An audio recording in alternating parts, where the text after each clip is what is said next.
પહેલા ટ્રેન્ડિંગ મુદ્દાથી ગુજરાતમાં 1200થી વધુ લોકોને મુન્નાભાઈ MBBS બનાવનાર અને કૌભાંડના મુખ્ય સૂત્રધારના એક પછી એક કાંડનો થઈ રહ્યો છે પર્દાફાશ।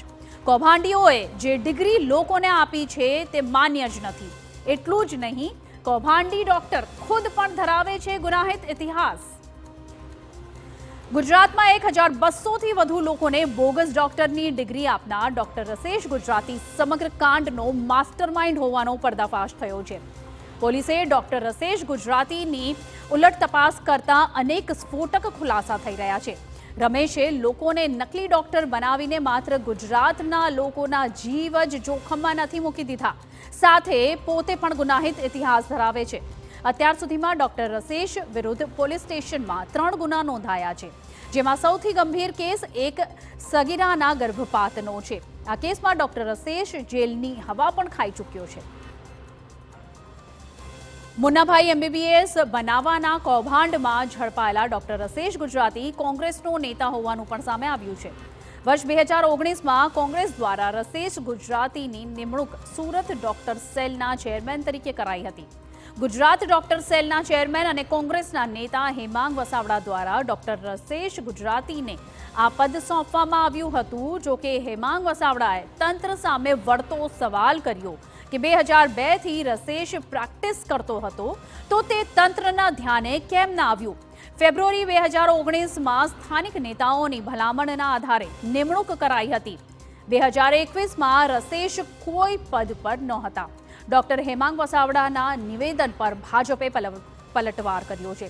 ભાજપના પ્રવક્તા યજ્ઞેશ દવેએ કહ્યું કે પક્ષો હોય કે વિપક્ષનો હોય, ગુનેગારોને સજા થવી જ જોઈએ। ભાજપ ક્યારેય ગુનેગારના તરફેણમાં નથી હોતી।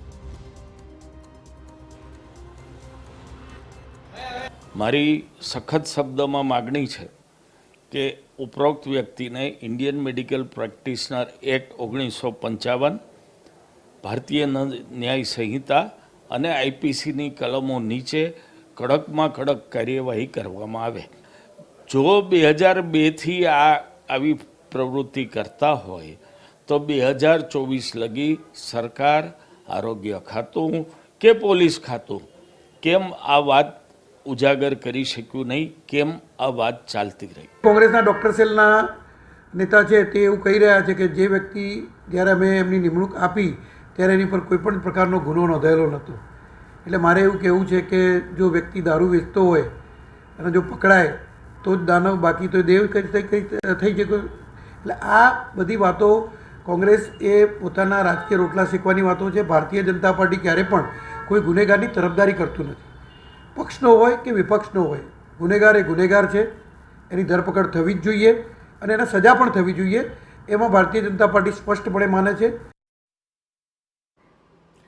રસેશ ગુજરાતીના એક પછી એક થઈ રહ્યા છે ચોંકાવનારા ખુલાસા અને આ પર્દાફાશ થયો છે। આખરે હવે નજર કરીએ રસેશ ગુજરાતીની ક્રાઇમ કુંડળી પર।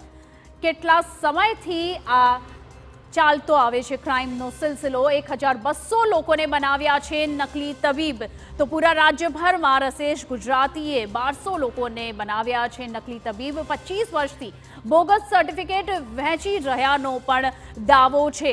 તો આટલા લાંબા સમયથી ડોક્ટરોને નકલી ડોક્ટર બનાવી રહ્યો હતો। શરૂઆતમાં માત્ર 7 રૂપિયામાં આપતો હતો લોકોને દવા। રસેશ ગુજરાતીની આ ક્રાઇમ કુંડળી છે કે 7 રૂપિયામાં શરૂઆતમાં લોકોને દવા આપતો હતો। 2017માં આરોપી સામે ગંભીર કેસ નોંધાયો હતો। અલગ અલગ જે છે તે ગુના તેમને આચર્યા છે। 17 વર્ષની સગીરાનો ગર્ભપાત કરાવ્યાનો પણ તેમના ઉપર આરોપ છે અને અલગ અલગ લોકોને બોગસ ડોક્ટરની ડિગ્રી પણ આપી છે। નિયમ અને કાયદા વિરુદ્ધ જઈને સગીરાનો ગર્ભપાત કરાવ્યો છે। તો આ સૌથી મોટો ગુનો રસેશ ગુજરાતી સામે નોંધાયો છે। 2017માં જેલમાં પણ ગયો હતો રસેશ ગુજરાતી અને ત્યારબાદ જેલથી પરત ફરીને પાછી જેમને ડિગ્રી આપી તેમને જ બ્લેકમેલ પણ કરતો હતો, તો જેલથી પરત આવીને પણ તેમને પોતાનો આ ગુનાહિત સિલસિલો જે છે તે યથાવત રાખ્યો હતો. તો આ પૂરી ક્રાઇમ કુંડળી છે. હવે નકલી ડિગ્રીનો વેપલો કઈ રીતે ફેલાવ્યો છે? રસેશ લોકોને BEMSની ડિગ્રી આપતો હતો. BEMS આખરે છે શું? BEMSની ડિગ્રી કઈ રીતે આપતો હતો? BEMS એટલે bachelor of electro homeopathy medical science, અને આની ડિગ્રી તે લોકોને આપતો હતો. હવે શું આ માન્ય છે? આ ડિગ્રી BEMSની ડિગ્રી ગુજરાત સરકાર દ્વારા માન્ય નથી. આખરે BEMSની જે ડિગ્રી છે તે પોતે જ એને બનાવી હતી અને આ ગુજરાત સરકાર તરફથી માન્ય નથી. આરોગ્ય વિભાગે પણ આ ડિગ્રી બોગસ હોવાની સ્પષ્ટતા કરી હતી અને આ ડિગ્રી 1200 લોકોને રાજ્યભરમાં તે આપી ચૂક્યો છે. રસેશ લોકોને ડિગ્રીના આધારે પ્રેક્ટિસ કરવાની ગેરંટી પણ આપતો હતો અને એટલા માટે જ કેટલા લોકો પાસેથી પૈસા એંઠી લીધા છે અને એલોપેથી, હોમિયોપેથી કે આયુર્વેદિક પ્રેક્ટિસની ગેરંટી આપતો હતો રસેશ. તો કેટલાક ગુનાહિત ઇતિહાસ ધરાવતો રસેશે કેટલી બધી આવી ગુનાહિત જે છે પ્રવૃત્તિઓમાં તે સંડોવાયેલો છે. વનસ્પતિઓ પર આધારિત ચિકિત્સા વિજ્ઞાનની પણ તેને વાત કરી હતી અને આ BEMSની જે ડિગ્રીનું સર્ટિફિકેટ આપતો હતો તે ગુજરાત સરકાર તરફથી માન્ય નથી. 1865માં ઇટાલીમાં ડૉક્ટર કાઉન્ટ સીઝર મેથીએ કરી હતી શોધ. તો આની જે શોધ છે તે 1865માં ઇટલીમાં કરાઈ હતી. વૃક્ષો અને વનસ્પતિઓના રસ દ્વારા કરાય છે આનો ઉપચાર. તો આને લઈને રસેશે બોગસ ડિગ્રી બનાવી જે ગુજરાત સરકાર તરફથી માન્ય નથી. અને કઈ રીતે આ પૂરું એની મોડસ ઓપરેન્ડી હતી. ભારતમાં ઇલેક્ટ્રો હોમિયોપેથી પદ્ધતિને માન્યતા નથી. આ એ પદ્ધતિ છે જેને ભારતમાં માન્યતા નથી, ગુજરાત સરકાર તરફથી પણ માન્યતા નથી અને એ જ ડિગ્રી તે લોકોને આપી રહ્યો હતો. અભ્યાસ કરાવતી સંસ્થા કોઈને પણ ડિગ્રી કે ડિપ્લોમા ન આપી શકે.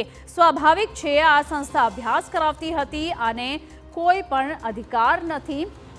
અને જુલાઈની જો વાત કરીએ તો અલ્હાબાદ હાઈકોર્ટે આપ્યો હતો મહત્વનો ચુકાદો આ તમામ મામલે. મહત્વનો ચુકાદો અલ્હાબાદ કોર્ટે આપ્યો હતો. પ્રેક્ટિસ કરનારા નામની આગળ ન લગાવી શકે ડૉક્ટર. તો આને લઈને મહત્વના ખુલાસા જે છે તે અત્યારે થઈ રહ્યા છે. આની પૂરી ક્રાઇમ કુંડળી રસેશની અત્યારે સામે છે. હવે જોઈ રહ્યું કે આ સમગ્ર મામલે આગળ તપાસ કઈ રીતે હાથ ધરવામાં આવે છે. સુપર 6